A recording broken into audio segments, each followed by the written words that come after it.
Hi guys, welcome back to all of you a new video again. Guys, आज के इस video में आप पढ़ने वाले हैं प्रीपोजिशंस के बारे में। अब देखिए, इसको कई स्टूडेंट इसको प्रोनाउंस करते हैं प्रीपोजिशन, इसको प्रीपोजिशन नहीं प्रोनाउंस करते हैं। मैंने यहाँ पे इसका प्रोनाउंसिएशन लिख दिया है ताकि आपको अच्छे से समझ में आए कि इसको हम किस तरह से प्रोनाउंस करते हैं। इसको प्रोनाउंस करते हैं प्रीपोजिशंस। प्रीपोजिशंस, अब यहाँ पे एस लगा है, यानी कि एक से ज़्यादा प्रीपोजिशन की बात कर रहे हैं, इसलिए मैंने यहाँ पे एस लगाया है प्रीपोजिशंस। यदि आप केवल यानी कि एस लगाना नहीं चाहते हैं तो आप बोलेंगे प्रीपोजिशन, और एस लग गया तो मतलब हो गया ये प्रीपोजिशंस। एक बार में याद हो जाएगा। यदि आपने इस वीडियो को देख लिया तो जितने सारे आप प्रीपोजिशन देख रहे हैं, इन सभी के बारे में बिल्कुल ही आसानी से और डिटेल में जान जाएंगे, कभी भी आप भूलेंगे नहीं। जैसे कि देखिए यहाँ पे फ्रॉम का यूज हम से के लिए करते हैं, बाय का यूज भी हम से के लिए करते हैं, सिंस का मतलब भी से होता है, फॉर का मतलब भी से के लिए करते हैं, ऑफ यानी कि से, और विथ मतलब इसका मतलब भी से। तो आज के इस वीडियो में इन सभी का यूज हम से के लिए सीखेंगे कि से का यूज हम इसको किस तरह से के सेंस में इन सभी प्रीपोजिशंस का यूज हम किस तरह से करते हैं। तो ये वीडियो आपके लिए, यदि आप इंग्लिश लर्नर है, इंग्लिश सीख रहे हैं, तो आपके लिए बहुत ही हेल्पफुल होने वाला है। तो बने रहेगा वीडियो के एंड तक, साथ ही आपको एग्जाम्पल भी मिलेंगे इन सभी प्रीपोजिशंस पर। तो चलिए वीडियो को स्टार्ट करते हैं। तो फ्रेंड्स, यहाँ पे आप देख रहे हैं कि मैंने हेडिंग में लिखा है सम इम्पॉर्टेंट प्रीपोजिशन, मतलब कि कुछ महत्वपूर्ण प्रीपोजिशन के बारे में आज के इस वीडियो में आप पढ़ने वाले हैं, जो कि आप अपनी डेली लाइफ में हर रोज यूज करते हैं। तो सबसे पहला है फ्रॉम का यूज हम से के लिए करते हैं। रिलेट, मतलब कि आप कहीं से रिलेट करते हैं, जैसे कि मैं पटना से हूँ, वह दिल्ली से है, तो आप क्या करें, आप दिल्ली से वहाँ से रिलेट कर रहे हैं, तो वैसे सेंस में हम फ्रॉम का यूज करते हैं। और दूसरा इसका यूज होता है डिसीज, मतलब कि बीमारी के लिए, जैसे कि आपको बोलनी हो कि वह कैंसर से पीड़ित है, वह बुखार से पीड़ित है, तो यहाँ पे आप देख रहे हैं कि से का सेंस आ रहा है, तो यहाँ पे से के सेंस के लिए हम फ्रॉम का यूज करते हैं। जैसे कि आपको बोलनी हो कि मैं पटना से हूँ, आई एम फ्रॉम पटना। मैं दिल्ली से हूँ, आई एम फ्रॉम दिल्ली। मैं पटना से बक्सर जा रहा हूँ, I am going to Buxar from Patna. मैं स्कूल से आ रहा हूँ, मान लीजिए कि आप स्कूल से आ रहे हैं, कोई आपसे पूछ रहा है तुम कहाँ से आ रहे हो, तो वैसे सेंस में आप क्या बोलेंगे, मैं स्कूल से आ रहा हूँ, I am coming from school. या फिर आपको बोलनी हो कि मैं बगीचे से आ रहा हूँ, I am coming from garden. तो इस तरह से आप फ्रॉम का यूज करते हैं से के सेंस के लिए। आप देख रहे हैं सभी में से के सेंस आ रहा है। नेक्स्ट है विद डिसीज के लिए, जैसे कि आपको बोलनी हो कि वह बुखार से पीड़ित है, ही इज सफरिंग। पीड़ित के लिए हम सफरिंग का यूज करते हैं, इज सफरिंग। बुखार से का सेंस आ रहा है, तो से के लिए हो जाएगा फ्रॉम, और बुखार का हो जाएगा fever. He is suffering from fever. तो आपने समझ लिया कि फ्रॉम का यूज हम कहाँ कहाँ पे करते हैं। जब आप कहीं से रिलेट करते हैं, यानी कि जैसे कि आप पटना से है, वह दिल्ली से है, मैं बनारस से हूँ, तो वैसे सेंस में आप फ्रॉम का यूज करते हैं। और दूसरा इसका यूज होता है डिसीज, यानी कि बीमारी के लिए। चलिए आप देखते हैं नेक्स्ट यूज। गाइस, जो हमारा नेक्स्ट प्रीपोजिशन है वो है बाय। बाय का यूज हम से के सेंस के लिए, के द्वारा के सेंस के लिए, और इसका यूज हम तक के सेंस के लिए भी करते हैं। तो देखिए, सबसे पहले देखते हैं से के सेंस के लिए। इसमें आपको इस तरह से एग्जांपल मिलेंगे, मैं बस से स्कूल जाता हूँ, यानी कि ट्रेवलिंग के लिए, जिस चीज़ के द्वारा आप ट्रेवलिंग करते हैं तो उसके लिए आप बाय का यूज करेंगे यहाँ पे से के सेंस के लिए। अब यहाँ पे देखिए, बस के जगह पे कोई भी व्हीकल हो सकता है, यानी कि बस के जगह पे कार भी हो सकता है, बाइक भी हो सकता है। आई गो टू स्कूल बाय बस। मान लीजिए आप बोले हैं मैं बाइक से स्कूल जाता हूँ, आई गो टू स्कूल बाय बस। आपको बोलना होगा मैं अपने पापा के साथ बाइक से स्कूल जाता हूँ, तो ये हो जाएगा आई गो टू स्कूल बाय बस विद माई फादर। मैं यहाँ ट्रेन से आता हूँ, ट्रेन से, यानी कि यहाँ पे भी व्हीकल की बात हो रही है, तो यहाँ पे भी बाय का यूज होगा। ट्रेन से आप जाते हैं, मैं यहाँ ट्रेन से आता हूँ, यानी कि आने की बात हो रही है, तो आई कम हो जाएगा। आता हूँ, ये कौन सा टेंस हो गया, ये हो गया प्रेजेंट इंडेफिनिट टेंस। आता हूँ, आई कम हियर, यानी कि यहाँ बाय ट्रेन, बस ट्रेन से। कमरा मेरे द्वारा सफाई किया जाएगा। अब देखिए, इसमें जो बाय का यूज होता है, इसमें जो सेंटेंस होता है वो पैसिव के सेंटेंस होता है, किसी के द्वारा कोई काम किया जाएगा या किया जाता है। जैसे कि कमरा मेरे द्वारा सफाई किया जाएगा, the room will be cleaned by me. अब इसमें वर्ब के थर्ड फॉर्म का यूज होता है। बाय मी मतलब कि मेरे द्वारा, या फिर अब यहाँ पे मेरे के जगह पे किसी का भी उसके द्वारा, जैसे कि तो उसके के लिए हो जाएगा बाय हिम, कमरा उसके द्वारा सफाई किया जाएगा। The room will be cleaned by him. ये लड़की हो तो हिम के जगह पे हर हो जाएगा। कल तक मैं आ जाऊंगा। अब यहाँ पे देखिए तक की बात हो रही है कि कल तक मैं आ जाऊंगा, कल तक मैं ये काम कर दूंगा। आ जाऊंगा यहाँ पे अब कोई भी काम हो सकता है। कल तक मैं ये काम कर दूंगा, या फिर कल तक मैं आ जाऊंगा, कल तक मैं वहाँ चला जाऊंगा। तो यहाँ पे है कल तक मैं आ जाऊंगा, आई विल कम। सबसे पहले सेंटेंस बन जाएगा और लास्ट में तक के लिए हो जाएगा बाय कल, यानी कि टुमारो। कल तक आ जाऊंगा मतलब कि आने वाले कल की बात हो रही है, तो आने वाले कल के लिए हम क्या यूज करते हैं, टुमारो। और बीते हुए कल के लिए यस्टरडे यूज करते हैं। तो यहाँ पे कल तक यानी कि आने वाले कल की बात हो रही है कि कल तक मैं आ जाऊंगा, तो टुमारो हो जाएगा I will come by tomorrow. तो आई होप जो बाय प्रीपोजिशन है इसके बारे में भी आपने ऐसे से समझ लिए होंगे कि पहला इसका यूज क्या होता है, व्हीकल के लिए होता है, यानी कि किसी भी व्हीकल के द्वारा आप कहीं पे आते जाते हैं तो वैसे सेंस में आप बाय का यूज करते हैं। और दूसरा इसका यूज है के द्वारा के सेंस में, जैसे कि कमरा मेरे द्वारा सफाई किया जाएगा, या फिर कमरा उसके द्वारा सफाई किया जाता है। तो अब जाता है के सेंस के लिए यहाँ पे हेल्पिंग वर्ब चेंज हो जाएगा, क्योंकि जाता है के सेंस के लिए यहाँ पे आ जाएगा इज एम आर का यूज हम करते हैं पैसिव में। तो चलिए अब देखते हैं नेक्स्ट यूज। नेक्स्ट प्रीपोजिशन है सिंस। सिंस का प्रयोग हम से के सेंस के लिए करते हैं। और देखिए इसका प्रयोग जो है ये प्रेजेंट परफेक्ट टेंस में, प्रेजेंट परफेक्ट कॉन्टिन्यूअस में, और दूसरा पास्ट परफेक्ट में और पास्ट परफेक्ट कंटिन्यूअस में, यानी कि 4 टेंस में इसका यूज होता है। तो देखिए मैंने सुबह से कुछ नहीं खाया है, ये कौन सा टेंस हो गया, ये प्रेजेंट परफेक्ट टेंस हो गया। मैंने कुछ नहीं खाया है। अब यहीं पे हो रहता कि मैंने सुबह से कुछ नहीं खाया था, तो था का सेंस आ जाएगा, तो मतलब कि ये पास्ट परफेक्ट टेंस है। I haven't eaten, present perfect में वर्ब के थर्ड फॉर्म का यूज होता है आई हैवंट ईटन एनीथिंग, मतलब कि मैंने कुछ नहीं खाया है सुबह से। सुबह से के लिए हो जाएगा सिंस मॉर्निंग। वह सुबह से काम कर रहा है, ये कौन सा टेंस हो गया, ये हो गया present perfect continuous tense.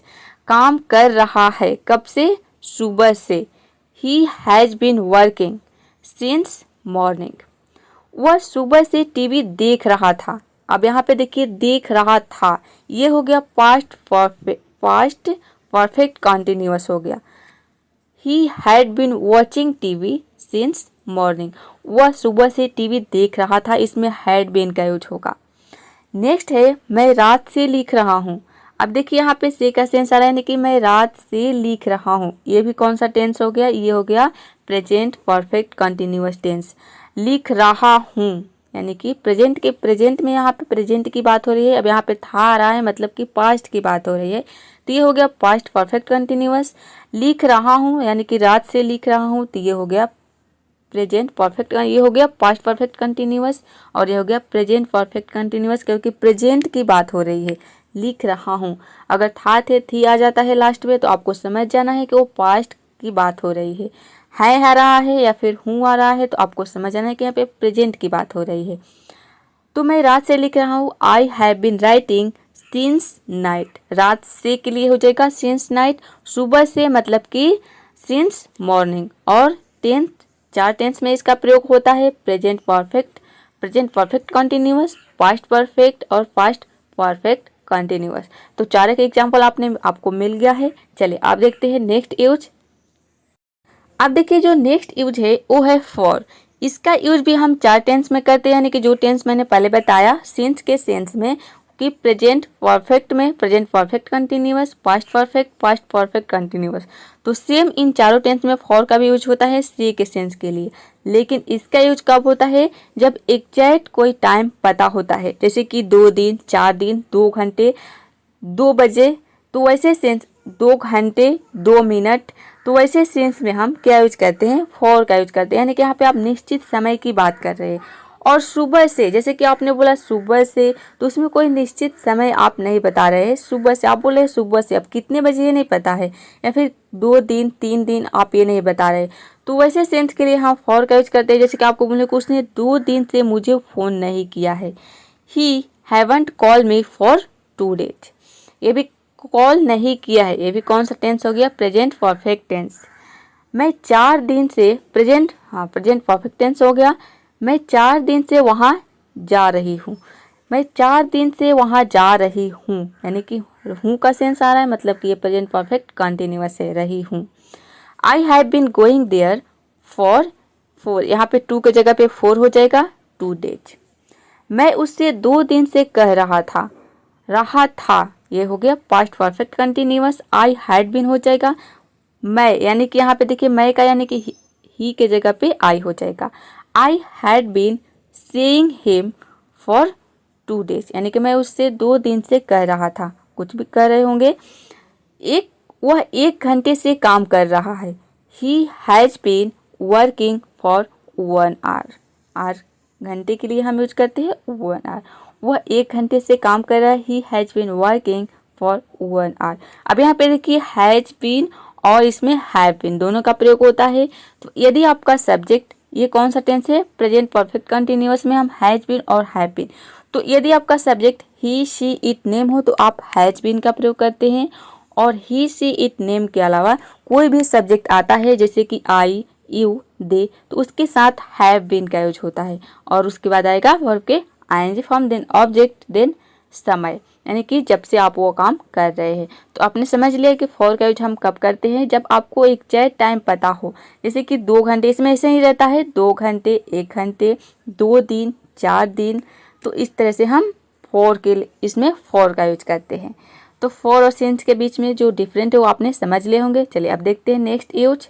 Next है ऑफ। इसका भी मतलब होता है से, यानी कि से के सेंस के लिए इसका यूज करते हैं। लेकिन इसका यूज हम जब किसी चीज़ से अलग होते हैं, तब हम ऑफ का यूज करते हैं। जैसे कि आपको बोले हो कि मैं स्कूल से गया, वह स्कूल से गया, यानी कि वह स्कूल से अलग हो गया। अब वह स्कूल पर नहीं है, ठीक है, स्कूल में वह नहीं है, वह स्कूल से चला गया है। तो आप यहाँ पे आप क्या हो रहा है, आप अलग होने की बात हो रही है। ही वेंट फ्रॉम स्कूल, वह स्कूल से गया। वह छत से कूदा, यानी कि छत से अलग होने की बात हो रही है, वह छत से कूद गया। ही जम्प्ड ऑफ द रूफ, वह यहाँ से चला गया। ही वेंट ऑफ हियर, वह क्लास से गई। She went from the class. अब देखिए यहाँ पे ऑफ के जगह पे हम फ्रॉम का भी यूज कर सकते हैं। फ्रॉम का भी यूज होता है किसी चीज़ से अलग होने के लिए, हम फ्रॉम का भी यूज करते हैं। तो ऑफ के जगह पे आप फ्रॉम भी यूज कर सकते हैं, दोनों तरह से सेंटेंस सही होगा। जैसे कि आपने पहले सेंटेंस में देखा, he went from the school, यानी कि वह स्कूल से चला गया। अब यहाँ पे फ्रॉम के जगह पे आप ऑफ भी बोल सकते हैं, फ्रॉम भी बोल सकते हैं। और जहाँ पे ऑफ देख रहे हैं इसके जगह पे आप फ्रॉम भी बोल सकते हैं। जो हमारा नेक्स्ट प्रपोजिशन है वो है विद। विद का प्रयोग हम से के सेंस के लिए, साथ के लिए और के साथ के लिए करते हैं। जैसे कि आपको बोले हो कि मैंने फल चाकू से काटा। अब देखिए यहाँ पे आपने चाकू से फल को काटा, मतलब कि जो चाकू है वो आपके हाथ में है, आपके हाथ से टच है। तो किसी भी टूल्स के द्वारा आप कोई काम करते हैं अपने हाथ पे लेकर, तो वैसे सेंस में हम विद का प्रयोग करते हैं। जैसे कि वह कलम से लिख रहा है, तो कलम आपके हाथ से रिलेट, यानी कि आपके हाथ से टच है, तो वैसे सेंस में विद का प्रयोग होगा। मैंने फल चाकू से काटा, I cut the fruit with knife. यहाँ पे से का सेंस आ रहा है, वह मेरे साथ जा रही है। अब देखिए यहाँ पे साथ का सेंस आ रहा है मेरे साथ। She is going with me, मैं पापा के साथ जाऊंगा। I will go with my dad, with my father या फिर डैड।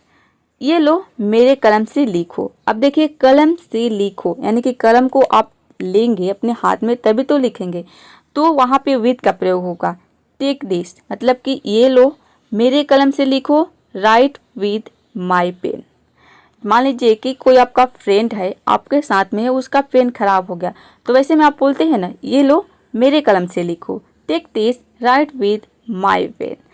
तो जब भी आप पेन की, चाकू की, कोई भी चीज़ आप चाकू से काट रहे हैं या अपने हाथ में किसी भी टूल्स को लेकर कोई कार्य कर रहे हैं, तो वैसे में आप विद का प्रयोग करेंगे, विद प्रीपोजिशन का।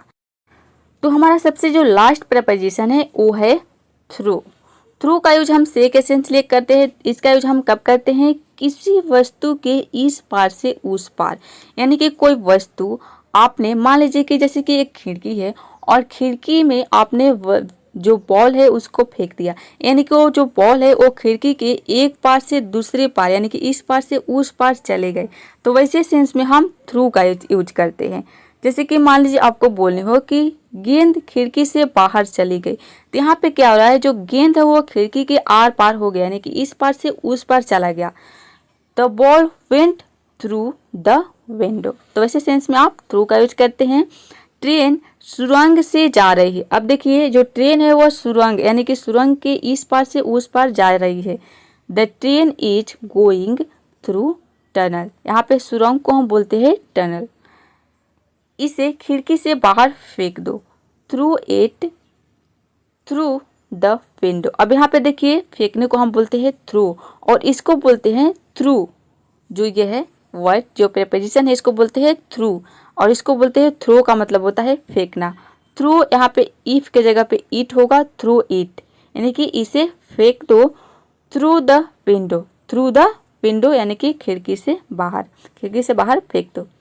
ट्रेन सुरंग से निकल गई। मान लीजिए कि आप कहीं ट्रेन से जा रहे हैं और ट्रेन जो है वो सुरंग के पार कर रही है, यानी कि सुरंग के अंदर है।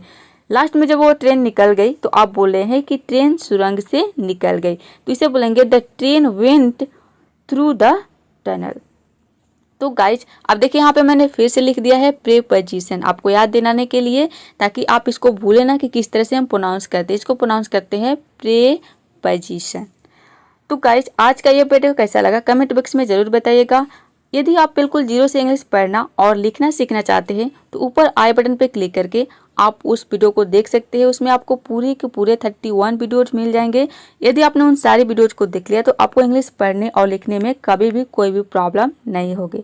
तो चलिए, ये वीडियो कैसा लगा कमेंट बॉक्स में ज़रूर बताइएगा और वीडियो को लाइक शेयर, चैनल को सब्सक्राइब करना बिल्कुल मत भूलिएगा। तो मिलते हैं नेक्स्ट वीडियो में फिर किसी और नए टॉपिक के साथ।